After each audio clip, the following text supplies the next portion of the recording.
పార్టీలకు అతీతంగా బ్రహ్మనాయుడు గారు. రైట్. మనతో విజయకిరణ్ గారు ఉన్నారు, తెలుగుదేశం పార్టీ నాయకులు. విజయకిరణ్ గారు గుడ్ మార్నింగ్ అండి. గుడ్ మార్నింగ్ బ్రహ్మనాయుడు గారు, అదేవిధంగా ప్యానెల్ సభ్యులకి, ప్రైమ్ లైన్ వీక్షకులందరికీ గుడ్ మార్నింగ్. సో గోదావరి జిల్లాలకు సంబంధించి కూటమి అధినేతల పర్యటన, అటు చంద్రబాబు గారు కానీ, అదేవిధంగా పవన్ కళ్యాణ్ గారు కానీ, అదేవిధంగా పురంధేశ్వర్ గారు, వీళ్ళందరూ కూడా గోదావరి జిల్లాలో విస్తృతంగా ప్రచారం చేస్తూ ఉన్నారు. ప్రజలు లక్షల్లో సభలకు హాజరవుతూ ఉన్నారు. సో గోదావరి జిల్లాలు కనుక క్లీన్ స్వీప్ చేస్తే ఖచ్చితంగా కూటమి అధికారంలో రావటం అనేది నల్లేరు మీద నడక. మరి ఏ మేరకు చేసే అవకాశం ఉంటుంది? మరి గతంలో చూస్తే పవన్ అన్నకు ప్రాణం ఇస్తాం, జగన్ అన్నకు ఓటేసామని చెప్పినటువంటి కొంతమంది అభిమానులు ఎవరైతే ఉన్నారో వాళ్ళలో మార్పు ఏ మేరకు వచ్చింది అనుకోవచ్చు?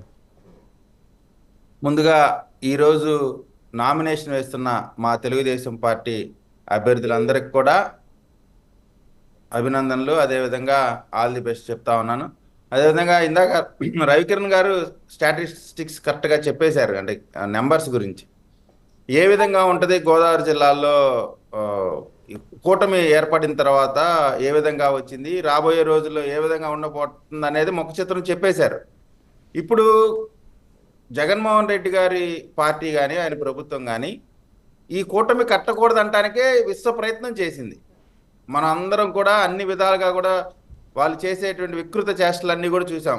అంటే వ్యక్తిత్వ హననం, అంటే ఏదో అమ్ముడు పోయారని, డబ్బులని, అయ్యని ఇయ్యని ఎన్ని అవమానాలు ఎదుర్కొన్నప్పటికి కూడా చివరికి ఆ ఎన్డీఏ కూటమిని నిటారుగా నిలబడి ఈ ఆంధ్ర రాష్ట్ర భవిష్యత్తు కోసం వారు చేసినటువంటి ప్రయత్నాన్ని ఖచ్చితంగా ప్రజలందరూ కూడా ఆశీర్వదిస్తారు, ఆశీర్వదించడానికి సిద్ధంగా ఉన్నారు. కాబట్టే అభ్యర్థులు జిల్లాలు మారుతాయి. ఇప్పుడు రాష్ట్ర వ్యాప్తంగా ఒకటో రెండో అటు ఇటుగా మారటం సహజం, కానీ పదుల సంఖ్యలో జిల్లాలు మారిపోతా ఉన్నారు. మా గుంటూరు జిల్లాకే సంబంధించి, గుంటూరు నగరానికి సంబంధించి పల్నాడు జిల్లా నుంచి విడుదల రజనీ గారిని తీసుకొచ్చారు.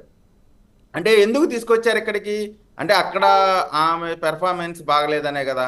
అక్కడ ఎట్టి పరిస్థితుల్లో కూడా జరిగినటువంటి దాష్టికాలందరికీ తెలుసు. అక్కడ ఆస్తులకు కూడా రక్షణ లేనటువంటి పరిస్థితి. ఇక్కడ గుంటూరు లాంటి నగరానికి తీసుకొస్తే ఇక్కడ సిటీలో ఉండేటువంటి ప్రజలు ఏంటంటే వాళ్ళకి పీస్ఫుల్ అట్మాస్ఫియర్ కావాలా. అటువంటి పరిస్థితి లేకుండా చేసేటువంటి పరిస్థితి. అంటే రాష్ట్ర వ్యాప్తంగా అనేక రకాలుగా ఈ మార్పులు చేర్పులకు కారణం పవన్ కళ్యాణ్ గారే. ఎందుకంటే పవన్ కళ్యాణ్ గారు కలిసినాక మనం క్లియర్గా స్పష్టంగా అర్థమవుతా ఉంది. గతంలో పవన్ కళ్యాణ్ గారు జస్ట్ మద్దతు ఇస్తేనే, పోటీ చేయకుండా మద్దతు ఇస్తేనే వారు వన్ సైడ్ అయింది. ఇప్పుడు స్వయంగా పోటీలో ఉంటున్నారు అనొచ్చు. మీరు సింగిల్గా పోటీ చేసినప్పుడు పవన్ కళ్యాణ్ గారికి స్వయంగా ఓడిపోయారు కదా అని. ఓటమి గెలుపుకి మొదటి మెట్టు. ఏదో ఓడిపోయారు కదా అని చెప్పి పవన్ కళ్యాణ్ గారు ఇంట్లో కూర్చోాలా. నిరంతరం కూడా ప్రజాక్షేత్రంలో ఉన్నారు. ఆంధ్ర రాష్ట్ర భవిష్యత్తు కోసం అహర్నిశలు కృషి చేస్తున్నారు. నిజంగా ఆయనకు ఉన్నటువంటి పరిస్థితిలో వీరు చేసేటువంటి వికృత ఆరోపణల్ని భరించాల్సిన అవసరం లేదు. నాకెందుకు అనుకోవచ్చు, కానీ అలా అనుకోవట్లేదు. ఆయన కేవలం ఈ రాష్ట్ర భవిష్యత్తు కోసం అహర్నిశలు కృషి చేస్తూ ఉన్నారు. ఇక కాపులకు సంబంధించి ఒక విషయం అయితే ఖచ్చితంగా ఇప్పుడు చెప్పాల్సిన అవసరం ఉందండి. ఇప్పుడు మీరు చూడండి, మిగతా అన్ని కులాలకు సంబంధించిన ఏ చర్చ లేదు. ఈ రోజున ఆంధ్ర రాష్ట్రంలో వైఎస్ఆర్సీపీ నాయకులు కేవలం కాపు కులంలో ఉన్నటువంటి పెద్దల్ని మాత్రమే కొనగలుగుతున్నారు, లేదా ప్రలోభాల్లో రాజకీయ అవకాశాలు ఏదో ఒక రీజన్తో వాళ్ళని కాపులో పెద్దల్ని కొంటా ఉన్నారు. కానీ కాపు పెద్దల్ని కొనగలుగుతారు, కానీ కాపు నాయకులు మాత్రం వెళ్ళగలుగుతారని ఏదైతే కాపు యువత, కాపు ప్రజలు మొత్తం కూడా పవన్ కళ్యాణ్ గారితో ఉండాల్సిన చారిత్రక అవసరం వచ్చింది.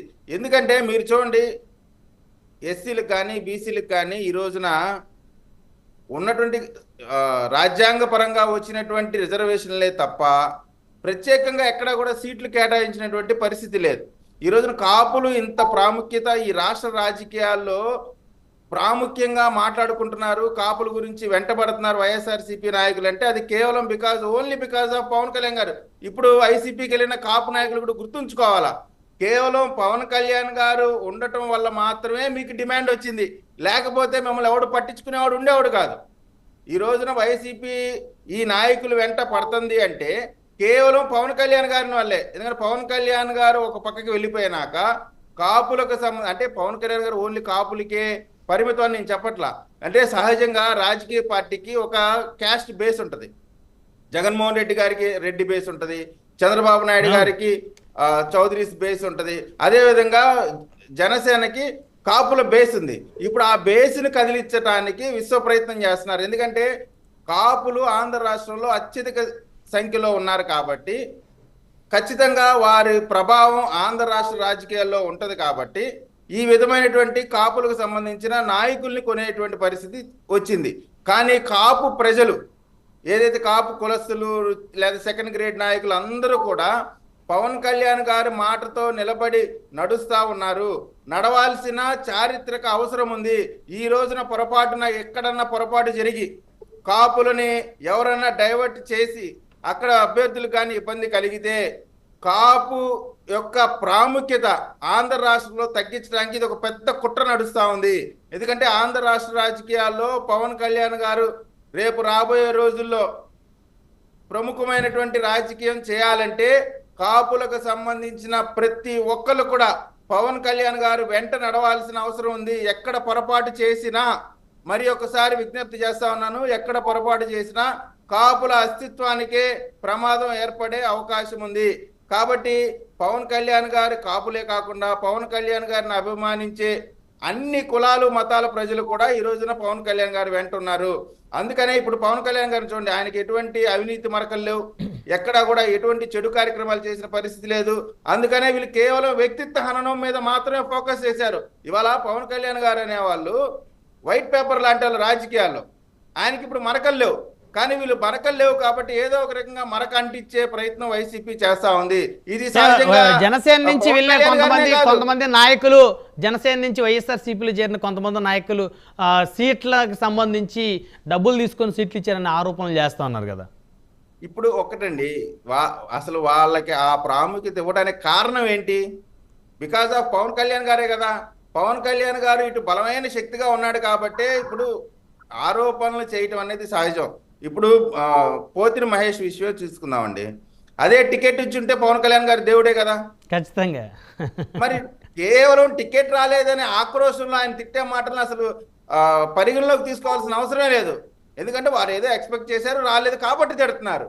అదే ముందుగానే ఏదన్నా తిట్టుంటే, టికెట్ కోసం ప్రయత్నం చేయకముందే అడుగుంటే మీరు చెప్పినట్టు సరే ఇతను ఏదో నిజమే అయి ఉండొచ్చేమో అనుకోవచ్చు. అసలు రేపు పొద్దున ఎలక్షన్ ప్రాసెస్ మొదలవుతుందనగా ఈ రోజు టికెట్ రాలేదనేటువంటి ఆక్రోశంలో బాధలో ఆయన అట్లా మాట్లాడుతూ ఉన్నాడు. కానీ రాజకీయాల్లో ఒకసారి ఈ రోజు మన పార్టీ మారితే తెల్లారిపాటికి అంత భయంకరమైన నిందలు వేయాల్సినటువంటి అవసరం లేదు. అవసరం వచ్చింది అంటే ఆయన ఖచ్చితంగా ప్యాకేజీకి అమ్ముడు పోయినట్టే. ఎట్టి పరిస్థితిలో కూడా ఉమ్మడి ప్రభుత్వాన్ని నిలబెట్టాల్సిన బాధ్యత ఆంధ్ర రాష్ట్ర ప్రజల మీద ఉంది. ముఖ్యంగా కాపులు ఒక్క చిన్న పొరపాటు చేసినా కాపు కమ్యూనిటీ యొక్క అస్తిత్వానికే ప్రమాదం ఉంది. కాబట్టి అందరూ కూడా విజ్ఞప్తితో ఆలోచించాలని ఆంధ్ర రాష్ట్ర ప్రజలను విజ్ఞప్తి చేస్తా ఉన్నాం. మనతోటి ఎల్ఎం మోహన్ రెడ్డి గారు